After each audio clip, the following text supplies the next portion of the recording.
What's going on, Jerome's? Week 2 NFL action is upon us, and it's time for some predictions.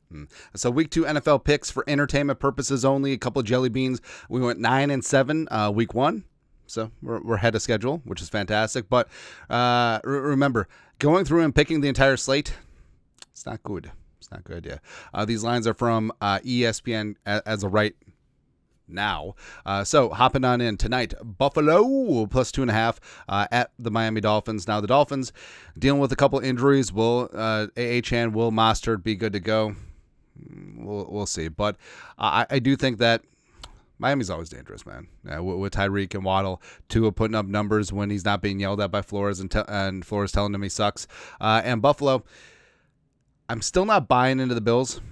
But as long as 17 is out there, Josh Allen, like they're always going to have a puncher's chance. And these division games are always tough. They're always close. Kind of gone back and forth in this, but I don't know. Like I feel like I want to take the Bills plus the points. Ideally, I would have it as part of a teaser or even buying that extra half a point.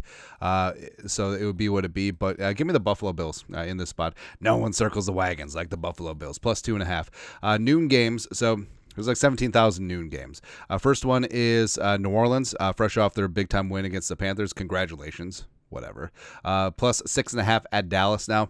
I think that Dallas controls their business, and I don't think it's so much that Dallas is a juggernaut, but I think that the Saints are frauds, just like the Browns are frauds. But I think Dallas wins by a touchdown in this spot. Tampa Bay versus Detroit, playoff rematch yet again. And the Bucs handle their business at home against the Commies Week 1. Baker looks really damn good. Evans and company, that defense is pretty damn legit still.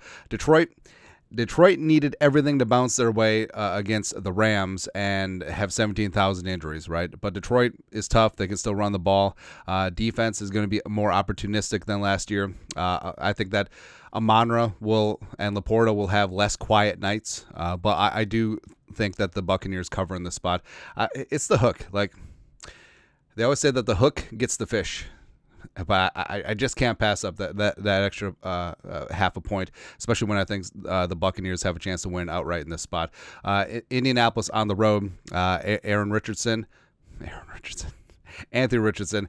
I tried to combine like Aaron Rodgers and Anthony Richardson, and it came out Aaron Richardson. But Anthony Richardson, Jonathan Taylor Thomas returning to the scene of the crime, stupid Badger. But the Packers, without Jordan Love, things are looking great. That defense is bad, and offensively, like Malik Willis, he's not the answer. Like, honestly, they should have signed Tannehill, but I understand Tannehill's perspective. It's like, I want to start, but yeah. Jordan Love is going to be back in 3 to 6 weeks. We'll see if he's back week 4 for the Vikings game. But Indianapolis, I kind of like the Colts.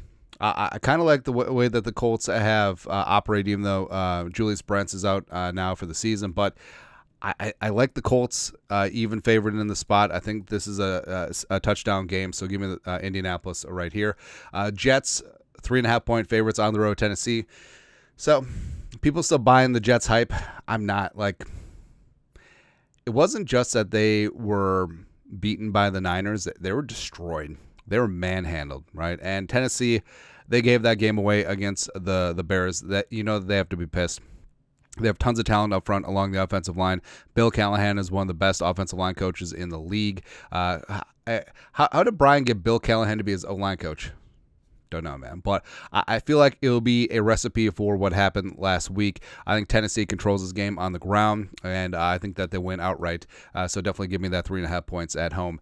San Francisco on the road against the Vikings. Brrr. So the Niners...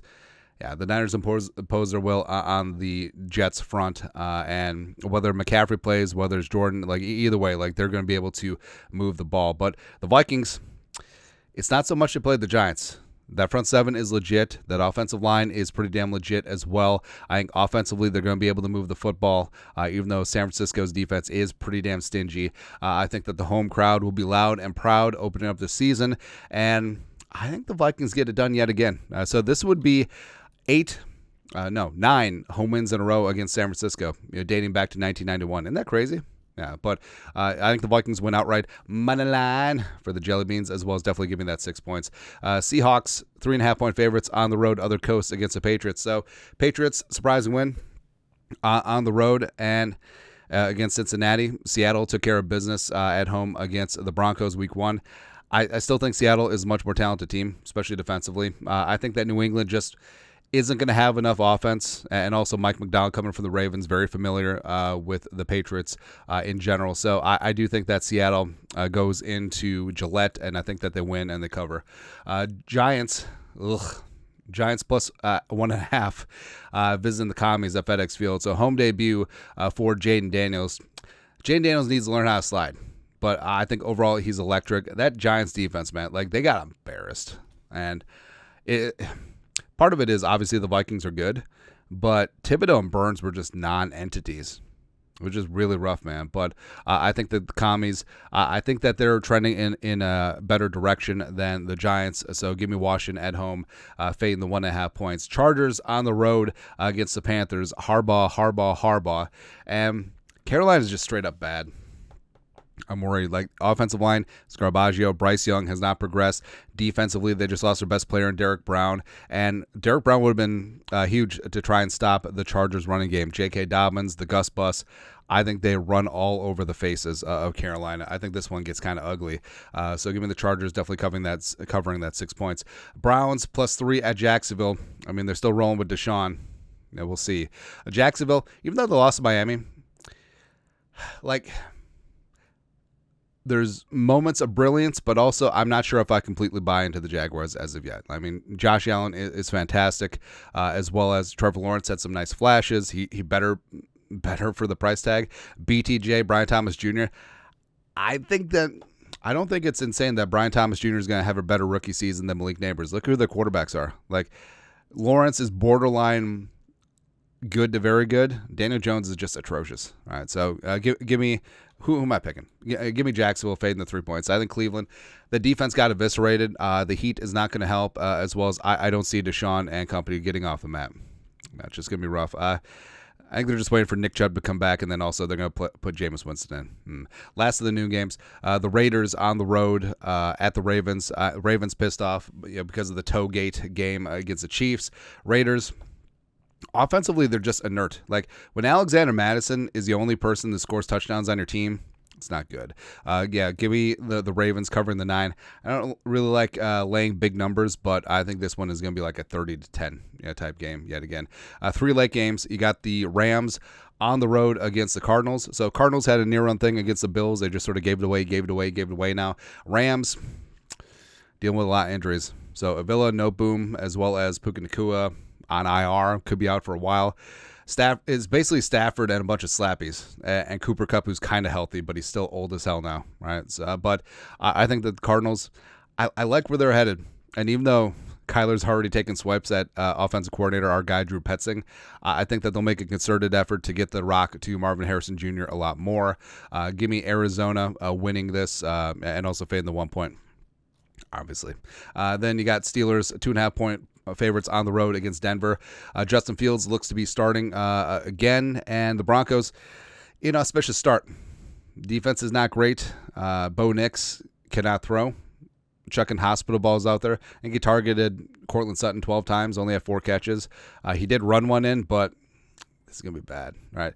I think that the Steelers defense, TJ Watt, is absolutely going to get after Bo Nix. I think that he's going to serve up a couple meatballs, and I think this is going to be a super ugly, low-scoring game, but I do think that the Steelers win like a 16-6, 16-9 type game.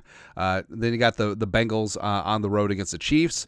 So we'll see if T. Higgins plays. And Cincy, I mean, they just got embarrassed by the Patriots. They got punched in the face. They did not retaliate, but they got a lot to prove. Chiefs are still really effing good, man. Right? And Jumpin' Joe Burrow does have a decent track record against Mahomes in Arrowhead, but I don't know, man. Like, I sort of go back and forth this. I think the Chiefs win, but is this a 23-20 type game? So, yeah, give me the weird, janky +5. Sunday Night Football, for whatever reason. The Bears and Caleb Williams on the road against C.J. Stroud and the Texans. This one's going to be rough. Chicago's frauds.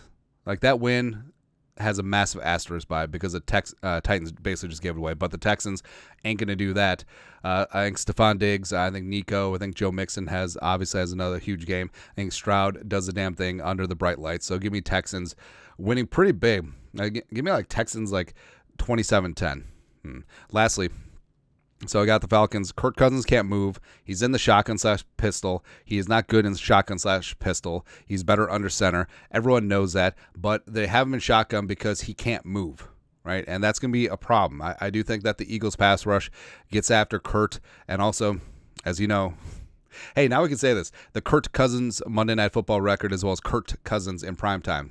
It's not going to be great. So even though Falcons defense is pretty damn good, and also I think Jalen Hurts is kind of ass, thank you, I think that maybe this one stays close for a little bit, but I think eventually the Eagles do triumph in like a 20-13 type game. So give me Eagles covering the 6.5 in this spot.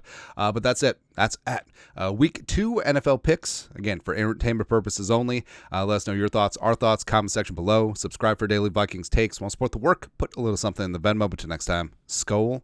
Production value.